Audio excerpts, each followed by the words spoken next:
సరే పిల్లలు, ఒకసారి తలకిందులుగా పడుకోండి. ఒకసారి ఇలా ఇలా చేసి తలకిందులుగా పడుకోండి. ఇంత నాజుగ్గా ఉన్నారు. ఏమిటి సుల్తాన్, రోజు మీరు ఇలాగే చేస్తున్నారా? ఎప్పటిచే సుల్తాన్ దీన్నే చూస్తున్నారు, ఇది హార్డ్ సర్ఫేస్లా ఉందని. ఇది చాలా బాగా నచ్చినట్టుంది సుల్తాన్ గారికి.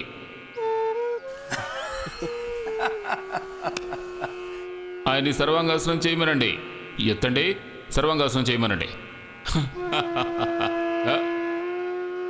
సుల్తాన్ గారు, కింద మీకు ఎలా కనిపిస్తోంది? ఇదిగో ఇదిగో ఇలా ఇలా కూర్చోండి. మీరంతా కూడా ఇలా కూర్చోండి.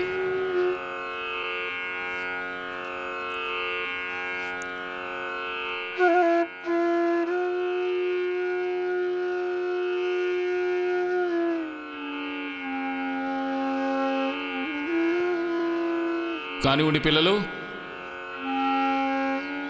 అంతే, బాగా చేస్తున్నారు. చిన్నపిల్లలకైతే ఇవి మరీ ఈజీ. అలాగే పిల్లలు, కాస్త పెద్ద పిల్లలు ఇలా చేయమంటే వాళ్ళు వెంటనే విరిగిపోతారు. సరే, మళ్ళీ మీ పాత స్థానాల్లోకి రండి. సరే పిల్లలు, అర్ధముద్ర సేంద్రాసనం వేయండి. తర్వాత యోగముద్రాసనం కూడా వెదురుగాని. అర్ధముద్ర సేంద్రాసనం పిల్లలు ఇలా చేయాలి.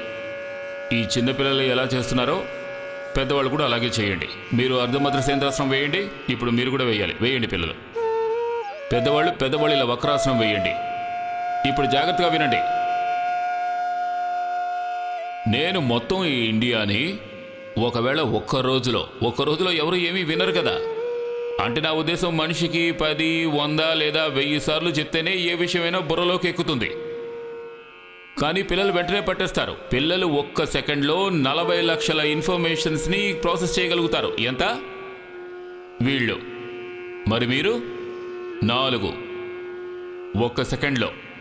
ఎంత? 4. అందుకే నేను మీకు 1,00,000 సార్లు చెప్పాల్సి వస్తుంది. చెయ్యండి చెయ్యండి చెయ్యండి అని. ఇలా చూడండి, ఈ మొత్తం ఇండియాలో నేను ఇది చెయ్యాలి.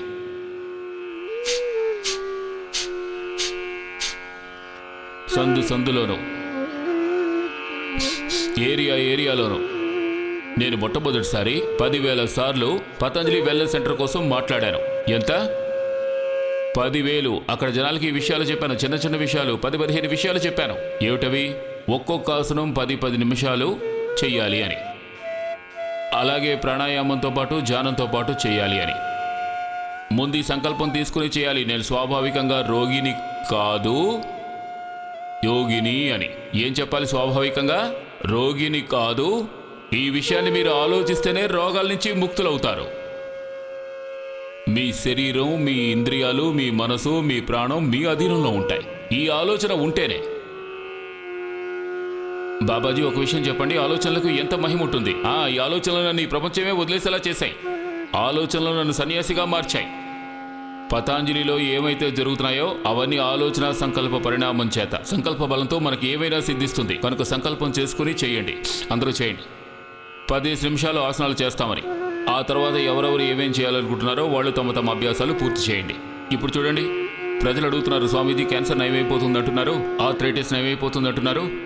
ఏవైనా పెద్ద వ్యాధులు ఒక్కొక్క గంట కపాల్భాతి శ్వాస తీసుకుంటూ శ్వాస వదులుతూ చేయాలి. అసలు ఎంఎస్, సోటమిన్ disease, rheumatoid arthritis, type 1 diabetes. చేయండి పిల్లలు. 1 గంటలో అయిపోతుంది కపాల్భాతి. 10 ఆసనాలు చేస్తున్నారు వీళ్ళు. కనీసం 10 నుంచి 15 ఆసనాలు చేస్తున్నారు. మండూకాసనంతో మొదలుపెట్టి ఆలాసనం వరకు నేను చెప్పినవన్నీ. అన్నీ 10 నిమిషాలు. 10 ఆసనాలు వేయండి, అయిపోతుంది. తిన్నగా 100 నిమిషాలు చేయండి, 1.5 గంట అయిపోతుంది. 1.5 గంట కపాల్భాతి వేస్తున్నారు పిల్లలు. కాబట్టి ఒక్కొక్క ఆసనం 15 నిమిషాలు వేయాలి. ఆసనాన్ని ప్రాణాయామం ధ్యానంతో పాటు వేయాలి. ఇది నేర్పించడానికి చాలా సమయం పడుతోంది. తర్వాత చిన్న చిన్న విషయాలు చెప్పొచ్చు. అన్నిటికీ పరిష్కారాలు ఉన్నాయి. పరిష్కారాలు కష్టపడి 3 సార్లు మేము నేర్పించే విషయాలు మీరు నేర్చుకుంటున్నారు. ఇంటికి వెళ్ళి ఇవన్నీ ఫుల్గా కంటిన్యూ చేయాలి. నేను చెప్పిన 10-15 విషయాలు ఇంటికి వెళ్ళి ఫాలో అవ్వాలి. ప్రతి ఒక్కరూ ఇంటికి వెళ్ళిన తర్వాత కూడా చెయ్యాలి. రోజు కూడా చెయ్యొద్దు. వారానికి 3 రోజులు ఎవరైతే అనారోగ్యంతో ఉంటారో కోలుకున్న తర్వాత 15 రోజులకు ఒక్కసారి. అలాగే పూర్తిగా నాలాగా ఆరోగ్యంగా ఉన్న వాళ్ళైతే నెలకి ఒకసారి 2 సార్లు చేయొచ్చు. అనారోగ్యంతో ఉన్నవాళ్ళు వారానికి 3 సార్లు ఇక్కడ చేస్తున్నట్టు చేయాలి. 15 రోజులు ఇక్కడ ఉన్నవాళ్ళు 6 సార్లు చేస్తారు. వారానికి 3 సార్లు, తర్వాత వారానికి ఒక్కసారి, తర్వాత 2 వారాలకు ఒక్కసారి, ఆ తర్వాత నెలకి 1-2 సార్లు తీసుకోండి. సండే టైంలో తీసుకోండి, ఏమిటి సమస్య? ఒక్కసారి తీసుకోండి సండేలో. రోజు తీసుకుంటూ ఉంటే అది అలవాటు అయిపోతుంది. కానీ ఇప్పుడు చాలా ముఖ్యం కనుక పరిష్కారం మీరే తీసుకోవాలి. ఈ విషయాన్ని మీరే స్వీకరించాలి. స్టీమ్ తీసుకోవాలి. స్టీమ్ తీసుకోవడానికి మార్గం ప్రెషర్ కుక్కర్ ద్వారా తీసుకోండి, ఎక్కువ కాదు.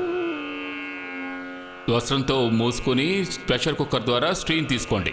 అలాగే స్టీమ్ బాక్స్, ఎవరికైతే రొమటైడ్ ఆర్థరైటిస్ ఉంటుందో, ఫైబ్రోమాల్జియా ఉంటుందో, యాంజియోస్పోరైటిస్ ఉన్నవాళ్ళు, శరీరం అంతా బిగుసుకుపోయిన వాళ్ళు ఈ స్టీమ్ బాక్స్ని ఉపయోగించవచ్చు. అదేం సమస్య కాదు. ఎంత ఖర్చు అవుతుంది?